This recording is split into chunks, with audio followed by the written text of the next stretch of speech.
Welcome back to my channel viewers. इस video में आज हम लोग कोशिश और भूल का नज़रिया समझेंगे। इसको आपने हिंदी में बाल विकास सब्जेक्ट में काफ़ी बार पढ़ा होगा। बहुत ही इम्पॉर्टेंट है ये टेट के एग्ज़ाम के लिए। प्रयत्न और भूल के सिद्धांत, जिसे इंग्लिश में theory of trial and error कहते हैं, इसी को उर्दू में आज हम लोग पढ़ने वाले हैं। कोशिश और भूल का नज़रिया ये यूपी टेट के एग्ज़ाम में तो काफ़ी इम्पॉर्टेंट है ही है। बाकी ये सीटेट के पेडागोजी में भी, अगर आप इसको समझते हैं तो सीटेट के पेडागोजी में भी ये काफ़ी हेल्प करने वाला है ये टॉपिक। तो चलिए स्टार्ट करते हैं, इससे अच्छे से समझते हैं कि इसके प्रतिपादक कौन है। कोशिश और भूल का नज़रिया, theory of trial and error. किसी काम को हम फ़ौरन नहीं सीख पाते हैं, सीखने के अमल में हम कोशिश करते हैं। यानी कि यहाँ कहने का ये मतलब है कि किसी भी कार्य को हम एकदम से नहीं सीख पाते हैं, सीखने की प्रक्रिया में हम प्रयत्न करते हैं। एक एग्जाम्पल के द्वारा हम समझेंगे, जैसे कि जब कोई छोटा बच्चा होता है उसे अल्फ़ाबेट्स लिखना सिखाते हैं तो क्या वो एकदम से लिखना सीख जाता है? उसको लिखने के लिए कितनी मेहनत करनी पड़ती है। उसे पहले पेंसिल पकड़ना सिखाते हैं, फिर अल्फ़ाबेट्स पे हम लोग फिर उसे फिरवाते हैं कि इस तरह बनता है, सर्किल इस तरह बनता है। प्रैक्टिस रोज़ करवाते हैं, वो लिखने की कोशिश करता है, फिर कहीं एंड में जाके वो अल्फ़ाबेट्स लिखने लगता है। फिर धीरे धीरे करके वो अच्छे से लिखना स्टार्ट कर देता है। तो यहाँ कहने का यही मतलब है कि किसी भी कार्य को, कोई भी कार्य हो, वो एकदम से हम सीख नहीं पाते हैं। उसको सीखने के लिए हम पहले प्रयत्न करते हैं, कोशिश करते हैं। रुकावटों की वजह से भूल जाती हैं। यानी कि मतलब कि कई, इसमें कहने का मतलब है बाधाओं के कारण भूलें भी होती हैं। लगातार कोशिश से सीखने में इजाफा होता है। यानी कि कहने का ये मतलब है जो इंसान लगातार कोशिश करता रहता है उसकी नॉलेज में इजाफा होता है। यानी कि जो इंसान, समझ लीजिए, रोज़ पढ़ाई कर रहा है, थोड़ी थोड़ी पढ़ाई कर रहा है, तो क्या होगा, एंड में क्या होगा, वो अच्छा खासा उस पर कमांड हो जाएगा उसको सब्जेक्ट पे, क्योंकि वो लगातार कोशिश कर रहा है, वो लगातार सीख रहा है चीज़ों को, उसके नॉलेज में इजाफा हो रहा है और भूल कम होती है। और फिर क्या होता है, एंड में वो गलतियां भी कम करता है। इसलिए किसी अमल के तईन बार बार कोशिश करने से भूल कम होती है। यानी कि किसी भी क्रिया के अमल को क्या बोलते हैं, क्रिया।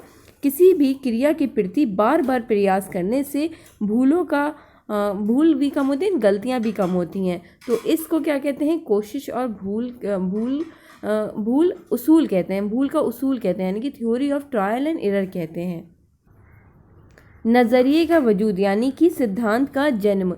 कोशिश और भूल नज़रिए के मौजूदा यानी कि प्रतिपादक, हिंदी में कहें तो प्रतिपादक बोलते हैं, E.L. थॉर्नडाइक है। यहाँ पे क्या लिखा है, E.L. थॉर्नडाइक है। थॉर्नडाइक ने अपने नज़रिए में सही रद्द अमल का चुनना और मुनासिब मुहर्रिक के साथ मुताबिकत करना माना है।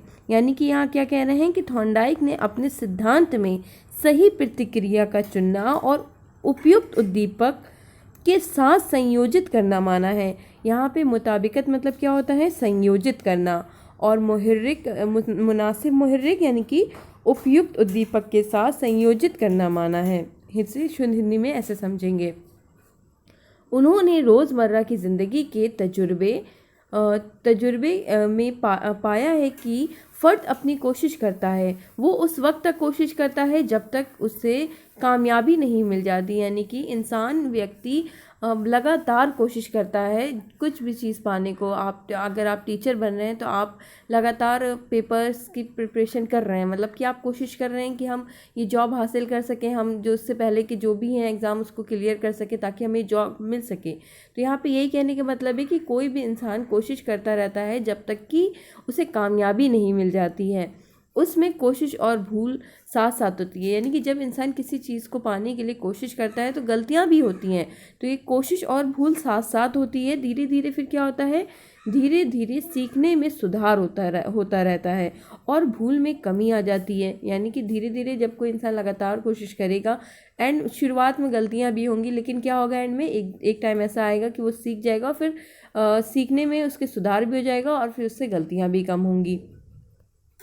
अब हम लोग समझेंगे खुसूसियात को हिंदी में कहते हैं विशेषताएं। तो यहाँ क्या लिखा है, थॉर्नडाइक ने कोशिश और भूल के नज़रिए में दर्ज झेल खुसूसियात बताई हैं, यानी कि दर्ज झेल विशेषताएं बताई हैं।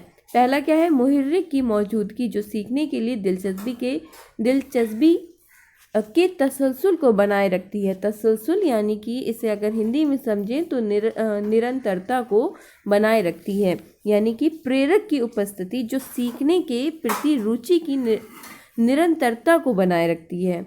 सेकंड पॉइंट क्या है, कई तरह के रद्द अमल का जाहिर करना जो सही भी होते हैं और गलत भी, यानी कि अनेक प्रकार की प्रतिक्रियाएं करना जो सही भी होती हैं और गलत भी। थर्ड पॉइंट क्या है, भूल या गलत अमल करना बल्कि धीरे धीरे ख़त्म करना। यहाँ पे कहने का ये मतलब है कि गलत क्रियाओं को ना करना बल्कि धीरे धीरे समाप्त करना। फोर्थ पॉइंट क्या है, मकासद के हुसूल के रद्द अमल में मुआविन रद्द अमल में सिलसिलेवार मुताबिकत कायम करना। क्या कह रहे हैं फोर्थ पॉइंट, अगर आप हिंदी में समझे तो इसका कहने का मतलब ये है कि लक्ष्य प्राप्ति प्रतिक्रियाओं में सहायक प्रतिक्रियाओं में क्रमिक संयोजित स्थापित करना। यहाँ पे क्या है, मुताबिकत मतलब संयोजन स्थापित करना। अब हम लोग समझेंगे तजुर्बा यानी कि प्रयोग। आपने थोड़ा ये पढ़ा होगा कि बिल्ली के ऊपर उन्होंने प्रयोग किया था। एक भूखी बिल्ली को उन्होंने क्या करा था, पिंजड़े में बंद कर दिया था और बाहर क्या रख दिया था, मछली और गोश्त रख दिया था। तो वो भूखी बिल्ली क्या कर रही थी, बराबर कोशिश कर रही थी बाहर आने की। तो कहीं ज़मीन पे पैर कहीं उछलती है, कूदती है, तो कहीं काटती है पिंजड़े को। इस तरह से वो बार बार कोशिश कर रही थी और एक टाइम ऐसा आया था कि उसका लीवर पे पैर पड़ जाता है और वो पिंजरा खुल जाता है और बिल्ली बाहर आ जाती है। यानी कि बिल्ली ने एंड में किया था, सीख लिया था कि किस तरह से इस पिंजड़े से बाहर आना है। तो यहाँ पे यही लिखा है तजुर्बे यानी कि प्रयोग, जिसे हिंदी में कहते हैं तजुर्बा। थॉर्नडाइक ने एक पिंजड़े में एक भूखी बिल्ली को बंद कर दिया। पिंजड़े के बाहर मछली या गोश्त की तश्तरी रख दी, जिसकी बू यानी कि खुशबू बिल्ली को महसूस हो रही थी। बिल्ली पिंजड़े से बाहर आने के लिए तारों पर पंजा मारना, उन्हें काटना, पिंजड़े की सतह को दबाना और उछलना वगैरह अमल करने लगी। यानी कि बिल्ली क्या थी, अंदर बेचैन हो रही थी, वो जद्दोजहद कर रही थी बाहर आने की। कहीं वो सतह को दबा रही थी, उछल रही थी, काट रही थी पिंजड़े को। इस तरह से बिल्ली क्या कर रही थी, अंदर जद्दोजहद कर रही थी। उस वक्त ये अमल बेमकसद थे, यानी कि उस समय ये जो क्रियाएं वो कर रही थी तो वो बेमकसद लग रहे थे कि इसका कोई मकसद ही नहीं है। बाद में उन्हीं अमल को करते वक्त अचानक सिटकनी पर पैर पड़ गया और पिंजड़े का दरवाज़ा खुल गया। इस तरह से बिल्ली को सिटकनी खोलकर बाहर आने के लिए 100 बार कोशिश करनी पड़ी। मश्क के दौरान जो भूलें की गईं उनको शुमार किया गया। यानी कि इस तरह से बिल्ली को सिटकनी खोलने के लिए कई कोशिश करनी पड़ी, जिसमें कई गलतियां भी उससे हुई। फिर एंड में क्या हुआ, वो बाहर आ गई थी।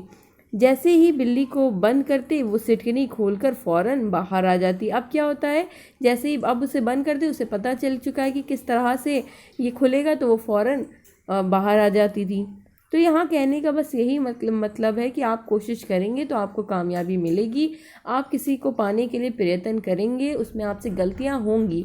गलतियाँ सीखने की एक पार्टी है, ये आपने पढ़ाई है बाल विकास में, काफ़ी बार पेडागोजी में ये पढ़ा हुआ है पॉइंट। तो गलतियों से घबराइए मत, किसी भी चीज़ को पाना है कोशिश करते रहिए, कामयाबी ज़रूर मिलती है। अगला है अहम हकायक। अहम हकायक यानी कि महत्वपूर्ण तथ्य। इस तजुर्बे से हमारे सामने साइंसी हकायक सामने आते हैं। पहला क्या है, शुरू में बेमकसद अमल करना, यानी कि जो आप शुरू में कोशिश करेंगे। यहाँ बिल्ली का जो एग्जाम्पल दिया है, शुरू में क्या था, वो बेमकसद अमल लग रहा था, यानी कि बेमकसद वो क्रियाएं सारी लग रही थी। सेकंड क्या है, तरगीब के ज़रिए कोशिश में तेज़ी लाना, यानी कि प्रेरणा द्वारा प्रयत्नों में तेज़ी लाना। थर्ड पॉइंट क्या है, अचानक कामयाबी मिलना। जब आप प्रयत्न करेंगे तो एंड में आपको कामयाबी ज़रूर मिलेगी।